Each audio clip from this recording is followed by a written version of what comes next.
Hello and welcome to Tarot Zahara. I am still Tina Zahara. Will be next time too, probably. Probably, you never know.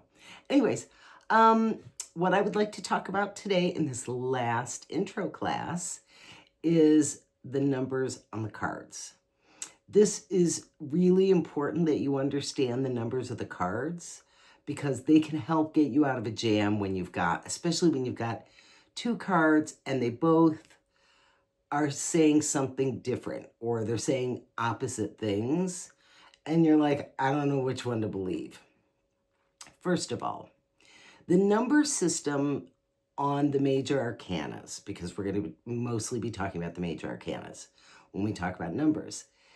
The numbers on the major arcana go, or at least the numerical value of the card. The numbers do a normal number system. But the numerical values of the cards go 1, 2, 3, 4, 5, 6, 7, 8, 9, 10, 20, 30, 40, 50, up to 100, and then 200, 300, 400. So you get the sense when you look at that, you know, obviously a 200 is going to be more important or carry a heavier weight than a 1 or a 5 or a 7. And this way, if you've got a 5 and the 5 is telling you something completely different than, I don't know, a 200, then you understand that the 200 is going to be the prevailing wisdom. Now, again, and we're going to talk about this a million more times when we talk about like actually how to read the cards, right? You're going to have cards that there's no such thing as a spread that makes complete and total sense, that's 100% all sunny or 100% all horrible. There's always a mixture of it because nothing in life is all 100% one way or 100% another way.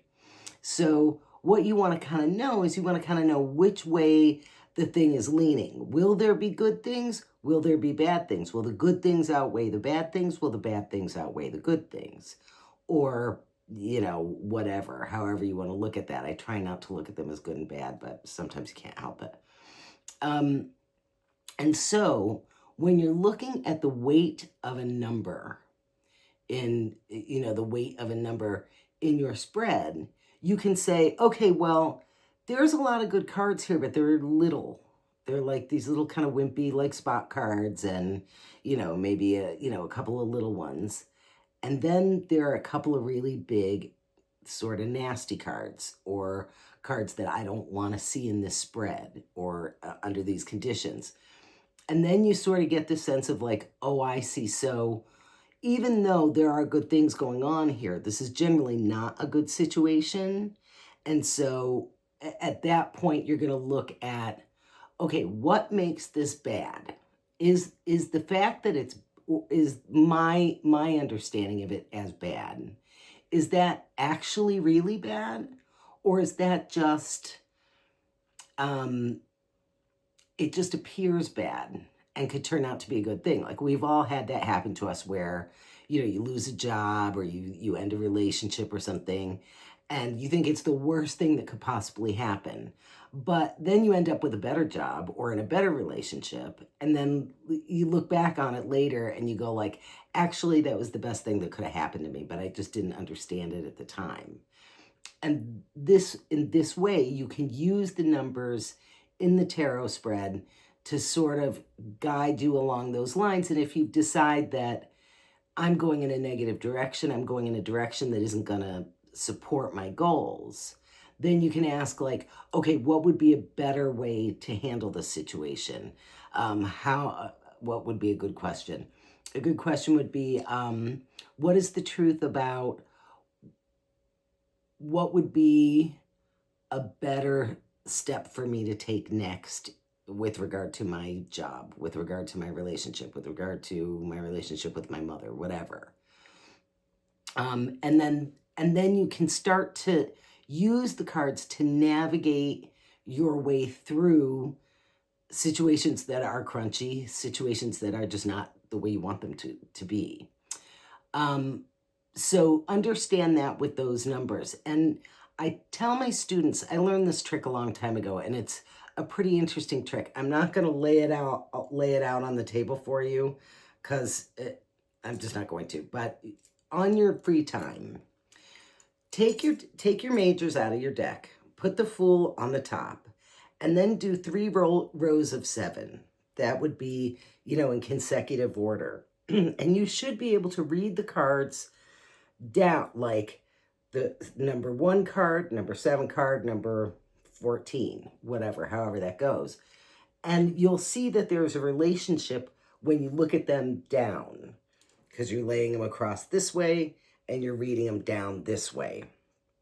And that will give you an extra sort of understanding in terms of, like, what are the sort of hidden meanings beyond just the technical meanings.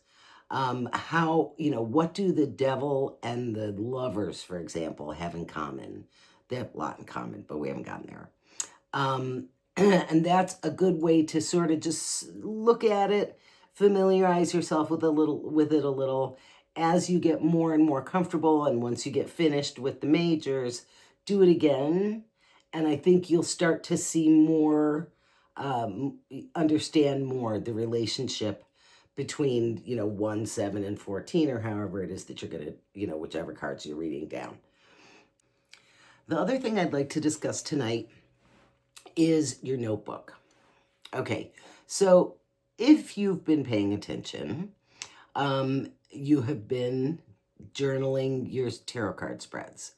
I also would like you to, and this is just another trick to like drum this information into your head so that you don't have to do as much memorizing, because memorizing it just isn't fun. I mean, it takes the joy out of reading tarot or learning tarot, whatever, is memorizing. Then you feel like you're in 6th grade again or whatever. So what I ask you to do is take notes on the class.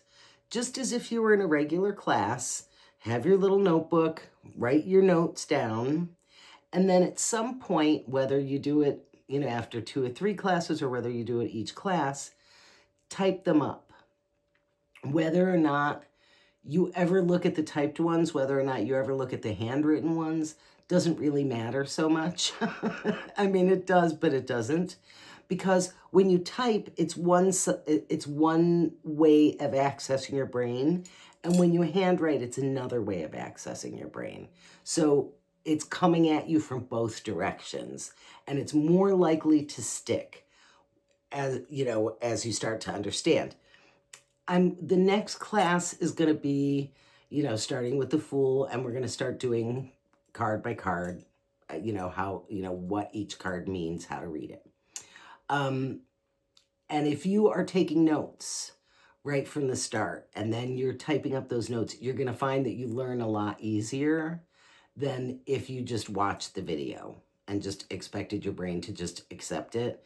This way, you're listening, you're seeing, you're typing, and you're handwriting. That's 4 different ways that this information is going into your head. And then if you're using your book of tokens, then you will also have that unconscious thing starting to happen as well.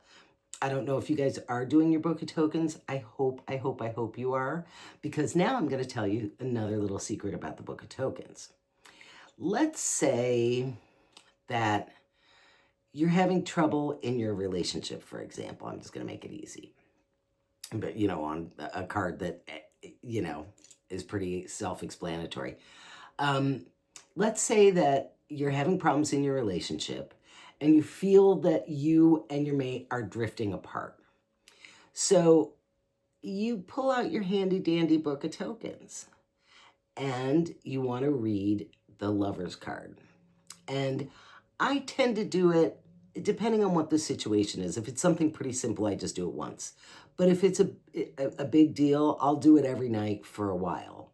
Just read that chapter, the Lovers. Just read that before you go to sleep. Shut off the lights. When you're done, go to sleep. And it starts, what you'll find is that if you're really working with this book of tokens, the card that you read last night should come up in your tarot card reading. Most of the time it does. It doesn't always, but most of the time it does. You're drawing that energy to you. Now, I know the first thing you're going to think of is like, oh my God, what about the death card? If I read the death card, am I going to die? No, you're not. Well, you're going to die, but not as a result of reading the death card. What you're trying to do is you're trying to both pound this stuff into your unconscious by just reading it consecutively, one chapter after the next until, keep reading the one chapter until you get all the way through it without falling asleep, and then go on to the next chapter, read all the way, read that until you can get through that without falling asleep. But then extra, you would do this little trick if you really need a certain energy into your life. You can use the Book of Tokens to try and draw some of that to you.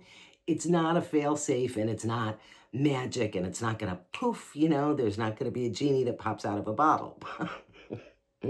But what there will be is there will be a predisposition for that energy to come to you and for you to assimilate with that energy. So it's a nice little trick to use, and it does help a lot of times. It has saved my butt quite a few times. And I hope it saves your butt as well. And then next class, which, we will start with the majors, and we will start going card by card. I think I'm going to try and squeeze about 4 cards into each class. So make sure that you have your notebook ready. Make sure you have your, an extra pen in case your pen craps out on you. And again, please handwrite and then later type those notes. Do I want to tell you? I'm not going to tell you about that yet. I like to have secrets up my sleeve. I'll tell you about it later, though, I promise. So we want to start getting that energy going of like taking the notes, typing the notes, doing your Book of Tokens. It's just pounding information into your head, and it's really, really going to help you be able to understand those energies when you see them in your tarot card spreads. So that is what the class is for, right? Is to learn how to actually read the cards and be good at it. Instead of just like, oh, I looked it up in the book and, the book says blah, blah, blah. That doesn't really help you. And then we'll get into, as you're, as we're going through card by card, you're going to find that sometimes, some of the cards have a lot of different meanings, and some of them are pretty straightforward. So then you got to kind of figure out, well, how do I know if the devil, for example, it can be bigotry, and it could be anger, and it could be lust, and it could be all this other stuff.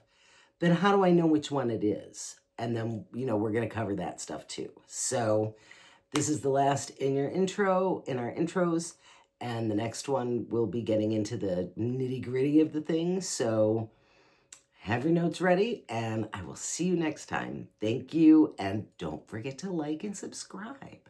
Thanks. Have a nice day.